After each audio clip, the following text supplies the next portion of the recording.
ఇందుగలుడందులేడన్న సందేహం వలదు. ఇది విష్ణుమూర్తి గురించి పురాణాల్లో చెప్పిన మాట. ఈ సూక్తిని బెజవాడ దుర్గగుడి అధికారులు పక్కాగా మొదలు పెడుతున్నారు. అప్పట్లో దేవుడు అంతటా ఉన్నాడనేది చెప్పేందుకు ఈ వాక్యం పెడితే, ప్రస్తుతం అడుగడుగునా చోటు చేసుకున్న అధికారులు అవినీతిని ఎత్తి చూపేందుకు ఈ వాక్యం వాడాల్సి వస్తోంది. బెజవాడ కనకదుర్గమ్మ సాక్షిగా సాగుతున్న దోపిడీలపై జెమినీ న్యూస్ ఫోకస్. బెజవాడ దుర్గమ్మకు రాష్ట్ర వ్యాప్తంగా మంచి గుర్తింపు ఉంది. రాష్ట్రం నలుమూలల నుండి వేలాది మంది భక్తులు అమ్మవారిని దర్శించుకుని తమ కోర్కెలు తీర్చుకుంటారు. నిత్యం కిటకిటలాడే ఆలయం ప్రస్తుతం అధికారుల వ్యవహార శైలి కారణంగా భక్తులకు భారంగా మారింది.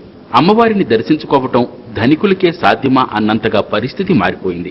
ఒకటి కాదు, రెండు కాదు, అన్నింటిలోనూ ఆలయ అధికారులు చేస్తున్న దోపిడీ భక్తులను అమ్మవారికి దూరం చేస్తోంది.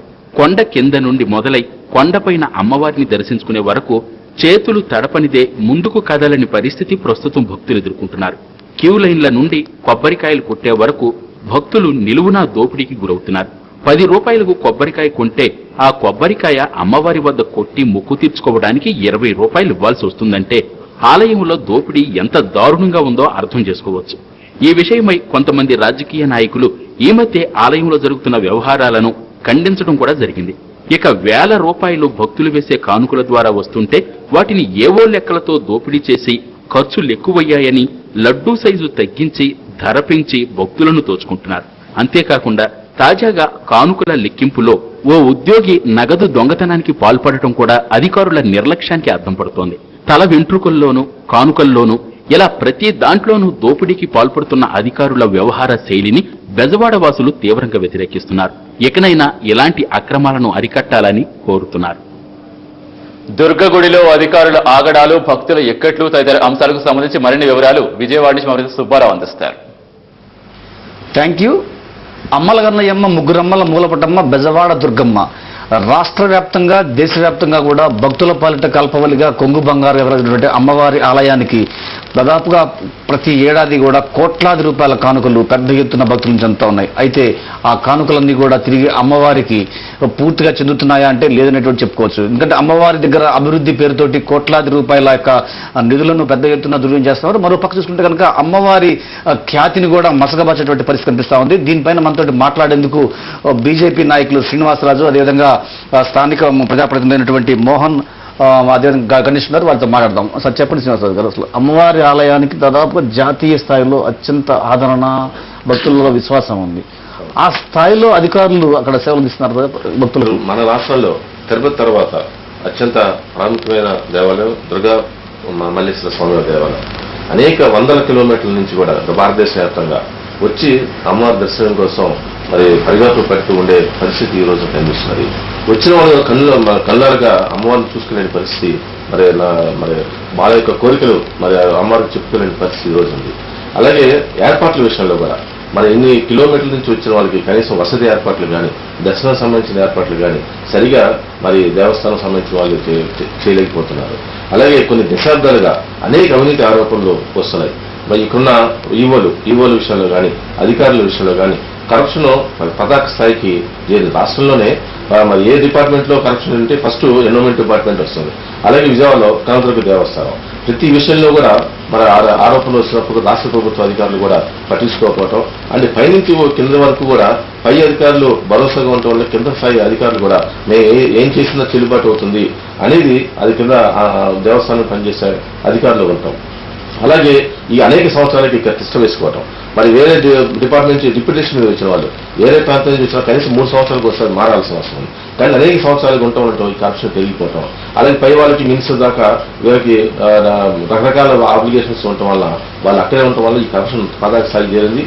అలాగే మన లడ్డూల విషయంలో కానీ, రిటైనింగ్ వాళ్ళ విషయంలో కానీ, అలాగే మిగతా ఏర్పాట్ల విషయంలో అనేక ఆరోపణలు వచ్చినా కానీ రాష్ట్ర ప్రభుత్వం వైపు నుంచి కూడా తగిన చర్యలు తీసుకోకపోవటం, బిజినెస్ వాళ్ళు అనేక సార్లు రైడింగ్ చేసినా కానీ దాన్ని పట్టించుకోకపోవటం, అమ్మవారి గోపురం మీద తాపడం, బంగారం తాపడం వేస్తే అది నాణ్యత లోపించింది, దాని మీద కూడా ఈ రోజు వరకు పట్టించుకోకపోవటం. ఇప్పుడున్న ఈవో మరి పూర్తి స్థాయి ఈవో ఇన్ఛార్జిగా కేవలం ఇన్ఛార్జిగా పనిచేస్తున్నారు. దీని మీద కాన్సన్ట్రేషన్ సరిగా లేకపోవటం, ఈ విధంగా మరి రకరకాల కారణాల వలన ఇది మరి కరప్షన్ పెరిగిపోతుంది. రాష్ట్ర ప్రభుత్వం మేము భారతీయ జనతా పార్టీ ఫస్ట్ నుంచి మేము డిమాండ్ చేస్తుందంటే ఇక ఒక ఐఏఎస్ ఆఫీసర్ స్థాయి వాళ్ళని తిరుపతి స్థాయిలో ఇక్కడ కూడా వేస్తే కొంతవరకు కరప్షన్ తగ్గించడానికి, అలాగే ప్రతి సంవత్సరం ఏర్పాట్లు దసరా ఉత్సవాలు రాష్ట్ర ప్రభుత్వమే మరి రాష్ట్ర ఉత్సవాలుగా జరిపించాల్సిన అవసరం ఉంది. అది కూడా దసరా సమయంలో కూడా కొన్ని లక్షల మంది వచ్చే సమయంలో కూడా తగిన ఏర్పాటు చేయకపోవటం, దీని మీద మరి తగిన చర్యలు రాష్ట్ర ప్రభుత్వం, కొత్త ప్రభుత్వం తీసుకోవాల్సిన అవసరం ఉందని చెప్పి నేను భావిస్తున్నాను. మోహన్ గారు, మీరు చెప్పిన దాదాపుగా అమ్మవారి ఆలయం రాజగోపురం పెద్ద ఎత్తున నిర్మాణం చేపడుతున్నామని చెప్పి కోట్లాది రూపాయలతో దాదాపుగా 5-6 ఏళ్ల క్రితం ప్రారంభించారు. ఇంతవరకు దానికి అతిగాని పరిస్థితి కనిపిస్తా ఉంది. పూర్తిగా అన్ని పరిస్థితి దాన్ని పట్టించుకోవటం లేకపోవటం ఉన్న అధికారులు అంతవరకు దానికి పూర్తి అవ్వలేదు. నెక్స్ట్ ఏంటంటే ఒక ఐఏఎస్ ఆఫీసరు, ఒక ఎగ్జిక్యూటివ్ ఆఫీసర్గా నిర్మిస్తే దాని పనులు కూడా తొందరగా అవుతాయి. నెక్స్ట్ ఇంకోటి ఏంటంటే ఈ దీనిలో చేసే అధికారులే చేటువాటం ఒకటి ఉంది. తర్వాత నెక్స్ట్ ఈ ఆఫీస్లో ఈ బాయ్స్ వీళ్ళందరూ కూడా కొన్ని వ్యాపారాలు పెట్టి వాళ్ళే కొబ్బరికాయ 15 లేకపోతే కూల్ డ్రింక్ 20 రూపాయలు అట్లా అమ్ముతున్నారు వాళ్ళు. అది ఒకటి నిర్మూలించాలి. శ్రీకాకుళం నుంచి చిత్తూరు వరకు కాలినడకన వచ్చే భక్తులకి సౌకర్యం మటుకు ఏమి లేకుండా ఏర్పాట్లు చేయలేదు. గణేష్ గారు చెప్పండి, దాదాపుగా భక్తులకు పెద్ద ఎత్తున కానుకలు సమర్పించుకుంటా ఉన్నారు. అసలు అధికారులు ఏ మాత్రం సదుపాయాలు ఏర్పాటు చేయకపోయినా కానీ భక్తులు అమ్మవారి పట్ల విశ్వాసం ఏమాత్రం తగ్గట్లేదు. కానీ అధికారులు కానీ పాలకులు కానీ పూర్తి స్థాయిలో భక్తులను నిర్లక్ష్యం వేస్తున్నారు. యాక్చువల్గా చెప్పాలంటే ఏదైతే భక్తులు మాత్రం అమ్మవారి మీద పూర్తి విశ్వాసాలతో ఇప్పటికీ ఇది భవానీ మాలలు వేసిన వెరుముళ్ళు అప్పుడు కూడా మొత్తం ఎన్నో లక్షల మంది వస్తున్నా సరే అధికారులు పట్టించుకోకుండా ఏదైతే కనీసం వాళ్ళకి వచ్చినందుకు అమ్మవారిని దర్శించుకోవడానికి కానీ ఆ విరుముడి రోజున కానీ అదేవిధంగా మామూలుగా ప్రసాదాల విషయంలో కానీ ఒక్కో రోజు లడ్డూలు ఉండమంటారు, ఒక్కో రోజు పులిహార ఉండదంటారు. అదేవిధంగా పూజల విషయంలో కూడా సరైన అవగాహన లేకుండా ఈవోల్ని ఇన్ఛార్జీగా కాకుండా ఏదైనా సరే అడిషనల్ కమిషనర్ కానీ ఐఏఎస్ లెవెల్ కానీ వేసి వాళ్ళ పర్యవేక్షణలో అదేవిధంగా ధార్మిక పరిషత్ అని ఒకటిది ఏర్పాటు చేసి దాని ద్వారా ఏమైనా చేస్తే తప్పించి దీన్ని బాగు చేసి నాదులు లేడు. ఆలయాలు అనేవి పూర్తిగా ధార్మికం కోసం ఏర్పాటు చేసినవి, లాభాల కోసమో నష్టాల కోసమో కాదు. కానుకల రూపంలో కోట్లాది రూపాయలు భక్తులు అందజేస్తామంటే ఆ డబ్బుని తోటి పెత్తనం చేసినటువంటి అధికారులు మాకు నష్టం వస్తుంది, మేము లడ్డు సైజు తగ్గిస్తామంటారు. అసలు దీని ఏ రకంగా చూడాలి? వాళ్ళ ఆలోచన ధోరణి ఎట్లా ఏ రకంగా చూడాలి? భక్తుల నుంచి వచ్చిన కానుకలు తిరిగి భక్తులకే చేయాల్సిన అవసరం ఉంది. ఇది రాష్ట్ర ప్రభుత్వం ఎండోమెంట్ యాక్ట్ లోనే పూర్తి స్థాయి ప్రక్షాళన చేయాల్సిన అవసరం ఉంది. 14% మరి ట్యాక్స్ గవర్నమెంట్ వసూలు చేస్తుంది.